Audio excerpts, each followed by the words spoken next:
Bonsoir à toutes et à tous et bienvenue dans ce live. C'est mon live 146 sur mon défi de 100 jours de live. Quand vous êtes là, si vous êtes là, vous pouvez me faire un petit coucou dans les commentaires parce que je ne vois pas forcément qui est connecté et que ça me fait toujours très plaisir d'être en lien avec vous, de savoir si vous êtes là et si vous êtes en lien avec moi. Si vous êtes là en replay, vous me mettez le petit hashtag replay et pareil, vous me dites si ça résonne, comment ça résonne pour vous. C'est vraiment le but de ces lives, c'est de rentrer en lien avec vous. Pour celles et ceux qui ne me connaissent pas, je suis Clémence Martin, je suis la fondatrice de The Positive Place. Coucou Isabelle. Et dans ces lives, je vous partage mes enseignements du jour, des anecdotes, l'histoire du soir. Voilà, c'est toujours un moment que j'apprécie beaucoup de passer avec vous. Coucou Valérie. Trop bien. Génial, bah super, voilà, quand vous êtes là, vous pouvez me faire un petit coucou, je suis trop contente de vous retrouver ce soir. Donc pour ce live où justement j'avais envie d'aborder un sujet, merci pour les cœurs, j'avais envie d'aborder un sujet de cette question d'illimité. Génial. Nous sommes illimités et j'avais envie de vous en parler parce que peut-être que vous avez déjà entendu cette phrase, c'est vrai que dans le développement personnel, on en parle souvent. Merci Valérie. Je sais pas si ça vous parle, dites-moi si ça résonne, cette phrase « nous sommes illimités ». Et moi, ce que j'avais envie de vous dire, c'est que pendant longtemps, je ne ressentais pas cette question d'être illimité. Je le lisais, je le voyais dans les posts de développement personnel. C'était des choses voilà, que je voyais sans pour autant y avoir accès. Et sans plutôt le ressentir. Voilà. Donc, si c'est votre cas, dites-moi voilà, si ça fait ça pour vous. Parce que du coup, je voudrais vous en dire plus sur cette question de nous sommes illimités et surtout, qu'est-ce qui peut nous empêcher de nous sentir illimités. Déjà, il y a une chose en effet, c'est que on a en fait une plasticité cérébrale. Coucou Audrey. Et oui, illimité, le fameux symbole de ce 8. Il y a une chose qui est qu'on a une plasticité cérébrale. Nous, les êtres humains, on a le cerveau le plus puissant du règne animal, enfin, voilà, si on peut dire, du règne vivant. Merci pour les cœurs. Et donc, on a une plasticité cérébrale qui nous permet vraiment à tout âge, d'apprendre, de vraiment évoluer. Sauf que c'est pas du tout dans cette optique qu'on est élevé, éduqué, et surtout on nous apprend pas à nous positionner comme des êtres d'évolution. En fait, si on nous disait au début de notre vie, mais en fait, vous êtes là pour apprendre et évoluer tout au long de votre vie, au lieu de nous dire vous êtes là pour trouver un boulot et vous marier et puis accumuler, puis surtout attention parce que si vous n'êtes pas propriétaire à tel âge ça va être dangereux pour vous, etc. Si on nous disait ça, si on nous disait voilà qu'on est là pour apprendre et évoluer, en fait on serait sur cette dynamique de rebond. Et surtout le côté apprendre et évoluer, c'est apprendre de l'expérience, apprendre de notre vie. Et on verrait pas les choses, les événements de notre vie comme des drames quand il y a des choses qui ne vont pas dans le sens de ce qu'on a décidé. On verrait toujours l'enseignement derrière en fait. Qu'est-ce qu'on peut apprendre en fait? Qu'est-ce qu'on peut apprendre? Quel est l'enseignement derrière l'événement qu'on vient de vivre? Et c'est pas un mécanisme qu'on a en fait.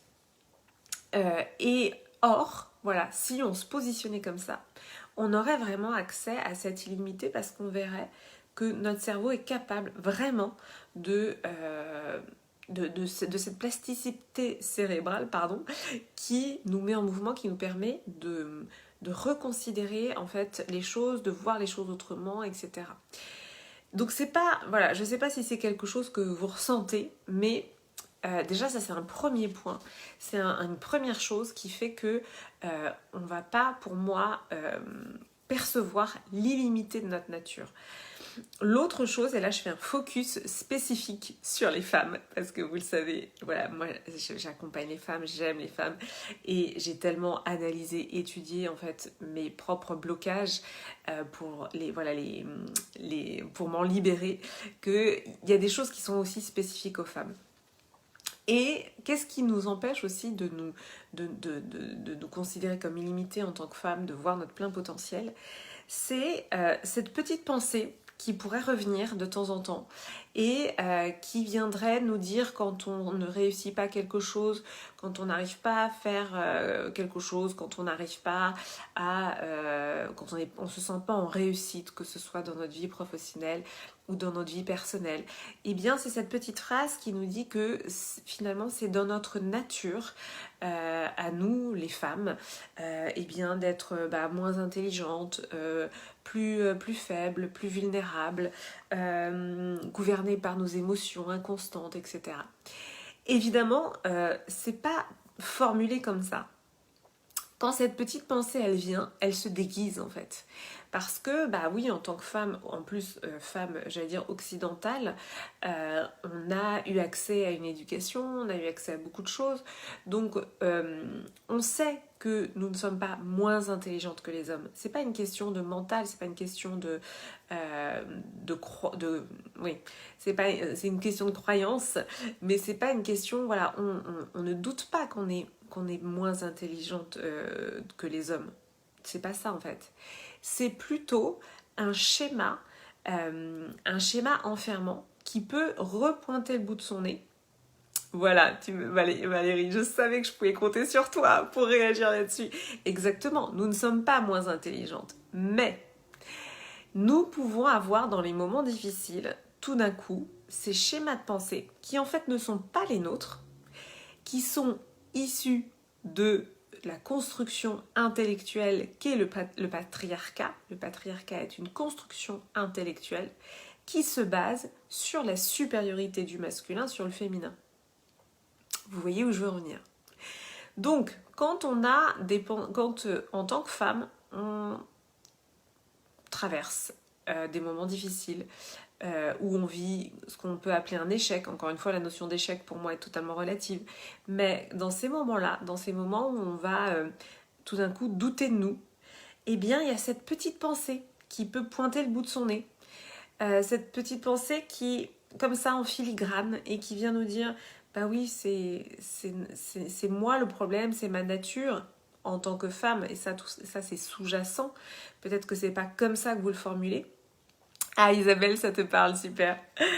Peut-être que c'est pas comme ça que vous le formulez, mais en tout cas pour moi, cette petite pensée qui vient s'immiscer dans les moments de doute, elle provient vraiment de cette construction psychique, cette construction intellectuelle qu'est le patriarcat, qui considère la supériorité du masculin sur le féminin à tout point de vue. Et donc, ce que je voulais vous dire, c'est que dans les moments de doute, dans les moments difficiles, quand vous sentez qu'il y a cette pensée qui revient, qui est une pensée de c'est moi le problème et j'y arriverai jamais et finalement je suis pas assez, etc., etc. Il y a une surcouche aussi de détresse qui est liée à cette construction intellectuelle qui nous fait penser que nous sommes inférieurs au masculin. Et c'est dans ces moments-là aussi où, par réflexe, on va vouloir aller chercher une bouée de sauvetage masculine qui, pour nous sauver. Voilà, dites-moi si ça vous parle. Dites-moi si ce fonctionnement de pensée vous parle. Parce que, justement, comme on a internalisé la supériorité du masculin sur le féminin, mais seul le masculin peut nous sauver. Donc dans ces moments de doute, qu'est-ce qu'on va faire? On va se sentir toute petite, on va se recroqueviller, on va se dire mais je suis pas assez intelligente, etc. Et puis j'y arriverai jamais, et puis c'est parce que c'est dans ma nature. Et là, on va se chercher une bouée de sauvetage masculine, un soutien masculin, et voilà, plutôt masculin. Et tout ça était évidemment totalement inconscient. Quand je dis c'est inconscient, c'est qu'en fait, on cherche quelque chose pour nous soutenir dans les moments difficiles et on a ce réflexe qui est engrammé en nous, en fait.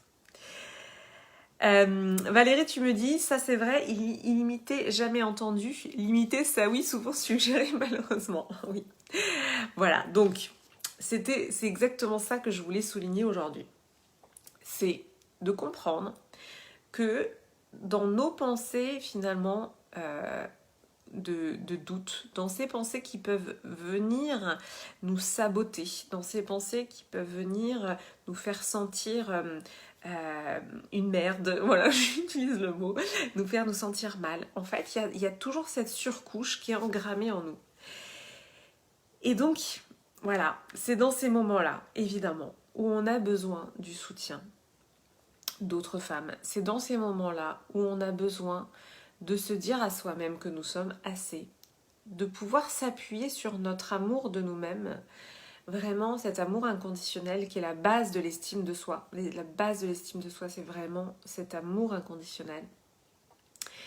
Et pour moi, en tout cas, de l'avoir mis en lumière, ça me permet de ne plus y souscrire. Parce que cette petite pensée, elle revient, y compris pour moi, je le ressens quand elle arrive. Et il y a toujours un moment où je sens que je glisse dans cette pensée. Merci Valérie. Il y a un moment où je sens que je glisse dans cette pensée et tout d'un coup je me dis non, c'est pas possible, je suis en train de souscrire à cette pensée. Et hop, je reviens. Je reprends mon alignement. Je reprends cette posture vraiment d'amour de moi-même et je ne souscris plus à cette pensée. Quand on dit vraiment de surveiller nos pensées, c'est vraiment ça. Parce qu'il suffit d'une micro-pensée, en fait, et là, on glisse dans l'impuissance, on glisse dans la détresse, on glisse dans le... Mais c'est moi le problème. Vous voyez, en fait, à quel point c'est subtil. Donc c'est vraiment une histoire de subtilité de pensée que j'avais envie de vous mettre en valeur ce soir. Ah génial Valérie, tu me dis que tu y arrives maintenant. Ah c'est super, je suis hyper contente. C'est top, je suis hyper heureuse. Merci pour ce feedback parce que vraiment, c'est vraiment pour moi de cet ordre-là. Quand on dit nos pensées créent notre réalité, en fait c'est ça. C'est ces petites pensées auxquelles on va souscrire sans s'en rendre compte. Et moi ce que j'ai envie, voilà, c'est que vous preniez conscience que ce ne sont que des pensées et que ce n'est pas vous. Ce n'est pas vous. Et puis je voulais faire un tout petit passage pour les hommes parce que voilà, je suis sur mon profil personnel, je sais qu'il y a des hommes qui regardent. J'avais quand même envie de vous dire une chose. C'est que de la même manière qu'on ne naît pas femme, on le devient, eh bien on ne naît pas homme, on le devient aussi. Et j'avais envie de vous dire, parce que je parle beaucoup des femmes évidemment, mais j'avais envie de vous dire que vous pouvez choisir d'être un homme, d'être tel que vous êtes, d'être un homme sensible, des hommes sensibles. Parce qu'en fait, ce que j'avais aussi envie de vous dire, c'est que derrière le patriarcat, évidemment que nous, en tant que femmes, on en souffre, mais vous aussi, en fait, en tant qu'homme, vous en souffrez. Et avec cette injonction, finalement, à démontrer votre virilité en permanence, ça doit être épuisant. Voilà, je le dis avec beaucoup de compassion et d'empathie. Ça doit être épuisant pour un homme de devoir démontrer sa virilité en permanence, de devoir être un vrai homme. Sous-entendu, il y en a d'autres qui sont pas tout à fait des vrais hommes. Et donc finalement, peut-être que vous pourriez aussi choisir d'assumer voilà, pleinement votre masculinité, et je ne dis pas votre virilité parce que justement la virilité c'est un piège, simplement votre masculinité dans toute sa sensibilité, dans toute sa douceur. J'avais envie de passer ce message là ce soir parce que finalement évidemment que tout ça est lié, évidemment que nous les femmes on travaille sur nous, on a envie d'évoluer, on a envie d'avancer, mais on ne pourra pas le faire toute seule. Et donc j'avais envie de vous partager ce message-là parce que finalement, oui, on a voilà, ces pensées en tant que femme qui vont être des pensées de sabotage, mais on sait aussi quelle pression le patriarcat met sur les hommes. Il y a une pression énorme dans cette dimension de virilité, dans cette dimension de prouver qu'on est un homme. Et quelque part, mais je pense que toute cette génération de femmes qu'on est nous aujourd'hui, en tout cas dans les femmes que j'accompagne, je ressens vraiment qu'on est prête à accueillir le masculin, un masculin différent. Donc voilà, j'avais envie de finir ce live avec ce message d'ouverture et d'accueil pour les hommes, de vraiment comprendre, vous manifester que l'on comprend aussi ce que c'est que cette pression sur le masculin. et que finalement on a tous et tout à y gagner, à lâcher en fait cette construction qu'est le patriarcat. Le patriarcat est une construction intellectuelle, conceptuelle, alors évidemment c'est aussi une construction politique et économique, mais voilà, on peut aussi, ça commence par notre perception en fait intellectuelle évidemment. Et après, on peut agir sur soi. Donc voilà un message ce soir qui réunit le masculin et le féminin. Un message sur nos pensées, sur ce que nous pouvons, ce sur quoi nous pouvons agir. Et en fait, nous pouvons toujours agir sur nos pensées. Et c'est comme ça vraiment qu'on accède à cette illimité. Merci Valérie, je suis très heureuse que ça te parle. Je suis très heureuse de vous avoir passé ce message-là aussi pour les hommes ce soir. Qu'ils ne soient pas en reste. Oui, on les aime, nos hommes aussi, bien sûr. Je vous embrasse, merci beaucoup pour les cœurs Valérie, merci beaucoup Isabelle pour ta présence, merci Audrey, voilà je regarde si j'ai cité tout le monde, même si merci à toutes celles et ceux qui sont passés mais que je n'ai pas vu dans les commentaires. Je vois des petits cœurs, c'est adorable, merci beaucoup. Isabelle, tu me dis c'est vrai que l'injonction soit forte et surtout masculine, mais ils ont eux aussi le droit de se montrer plus sensibles, exactement, voilà. Eux aussi ils ont leur lot d'injonctions, hein, évidemment. Merci pour les messages, Lizzie. Namasté aussi. Je vous embrasse très très fort. Merci pour vos commentaires, merci pour votre présence. Si vous êtes là en replay, mettez-moi le hashtag replay. Dites-moi comment ça résonne et si ça résonne. Pour les femmes qui regardent ce live, il reste quelques jours pour nous rejoindre au tarif Early Bird de la Femme Solaire Expérience. Je suis très heureuse, j'ai accueilli beaucoup de nouvelles femmes cette semaine dans l'accompagnement et je suis heureuse de vous proposer ça. C'est un voyage de transformation du féminin.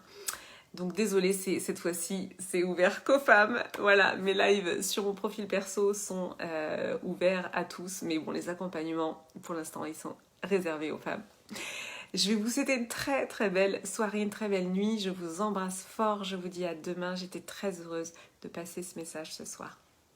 À demain.